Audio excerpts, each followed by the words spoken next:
Usually the first round can be a bit of a snore, but last year we saw a couple of really good series take place in the first round that included a lot of big moments. You had Damian Lillard taking a game off of the Los Angeles Lakers in Game 1. You had the Mavericks and the Clippers last year as Luka Doncic hit the game winner in Game 3 without Kristaps Porzingis. You had the Nuggets and Jazz, who had one of the most iconic series in NBA history, primarily due to Jamal Murray versus Donovan Mitchell and their great head-to-head duel. And you also even had the Rockets and Thunder that came down to the last play, which James Harden blocked Luka's Dort. And this year, it looks like we may have a lot of really good series on our hands, even in the first round, which in this video, as you can see by the title, we're going to talk about 3 of those potential matchups that can change the entire landscape of the NBA. But before we get started with the first matchup, I would like to say, if you're not subscribed to the channel, what are you doing?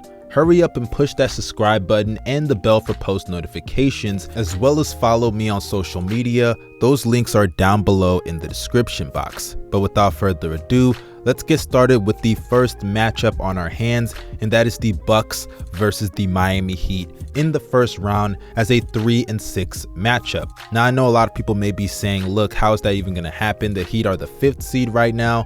Well, if you look at the standings out east, the Hawks, the Heat, and the Knicks are all battling for that 4 to 6 slot, so it's definitely possible that the Heat can fall below the Knicks and get to the 6th seed, especially considering that the Heat are just the same record as the Knicks as we speak. They just have the tiebreaker over them. But in regards to this matchup, the reason I think this could change everything is because this has a potential to be an upset, because one of the reasons why the Heat were able to beat the Bucks last year was because they were able to build that wall around the paint with long wing defenders, which they have this year in Bam Adebayo, obviously in the paint, Jimmy Butler, Trevor Ariza, and Iguodala. And out of all the teams in the Eastern Conference that are going to make the playoffs, the Heat are the only team that have the legit personnel to stop Giannis, and we saw it last year succeed.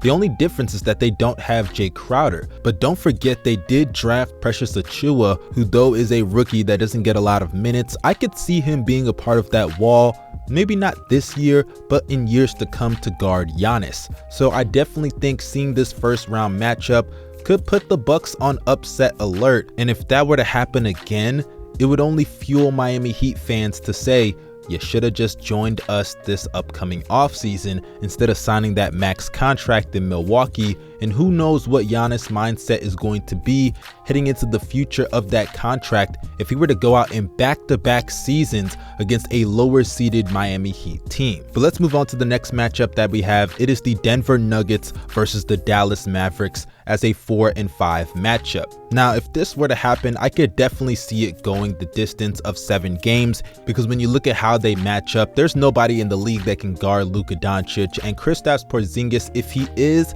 healthy, which is a very, very strong if, can be very effective, and he showed it last year in the postseason as he was torching the Clippers in a limited amount of games before he went out with an injury. And another reason is that we're going to get that European head-to-head duel between Luka Doncic and Nikola Jokic. And for those who do not know, whenever they do face each other, it is always an electrifying game, as we saw earlier on this season, as in their January 7th matchup between the Mavs and the Nuggets, they both had 38-point triple-doubles. Now just imagine an entire series of that. And it isn't just Luka and Jokic, you have other players that I am dying to see in the postseason. Michael Porter Jr., let's not forget, he's been having an amazing season, as since Jamal Murray's gone out, he has stepped up on the offensive end to fill in that void. You have Aaron Gordon, who's been great for them defensively, that will come in handy against a team like the Mavericks that they can put on a Luka Doncic. And then on the Mavericks side, we're going to finally see Porzingis in a playoff series. Fingers crossed that he does not get injured.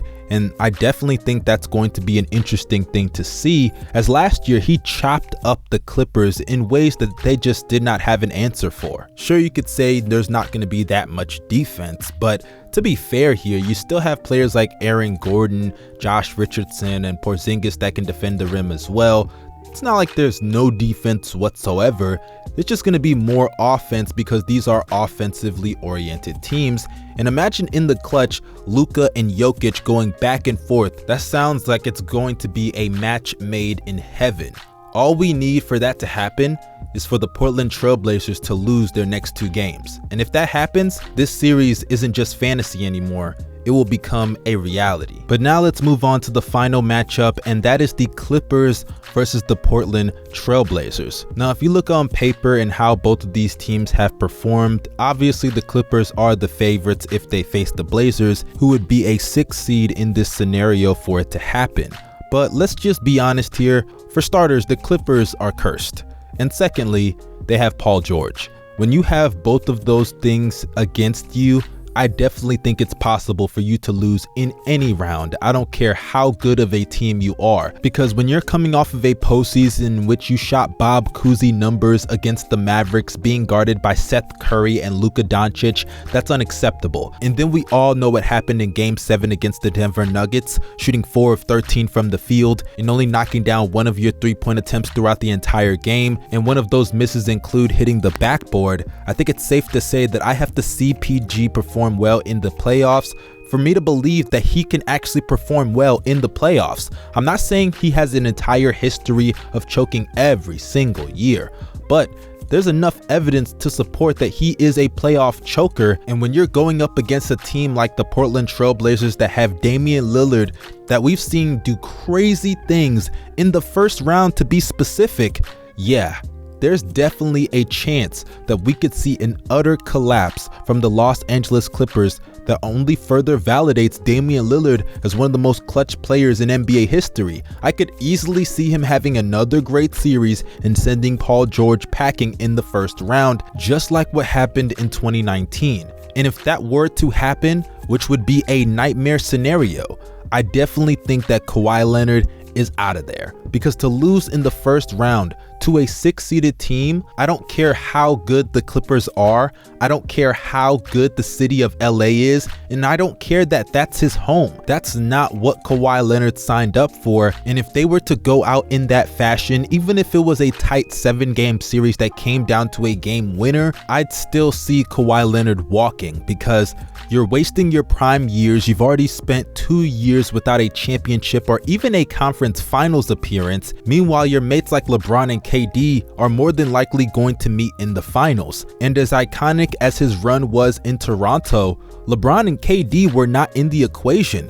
Kevin Durant got hurt after 1 game in the NBA Finals, and LeBron did not make the playoffs due to an injury with the Los Angeles Lakers that year. So all the goofy critics that are going to sit there and say, hey, there's an asterisk on that ring, if you were to lose in the first round while LeBron and KD are in the finals meeting each other, that only further proves that point. And I am in no way saying that I think the Blazers are going to beat the Clippers, but I think they have a higher chance than most will probably give them credit for, because when you have a guy like Paul George on your team, you don't know what you're going to get from him in the playoffs. And let's just be honest here, the Clippers are cursed. And I can only imagine how much more beef Paul George and Patrick Beverley would have with Damian Lillard if Dame were to send them home. Because let's not forget the history between Dame and PG and OKC, and even their history last year in the bubble in the play-in game in which Damian Lillard missed the free throws, Patrick Beverley made fun of him.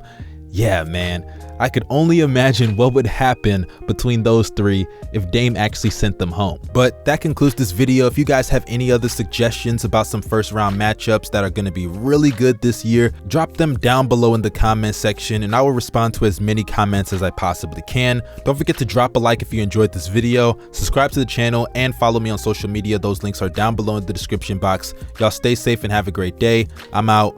Peace.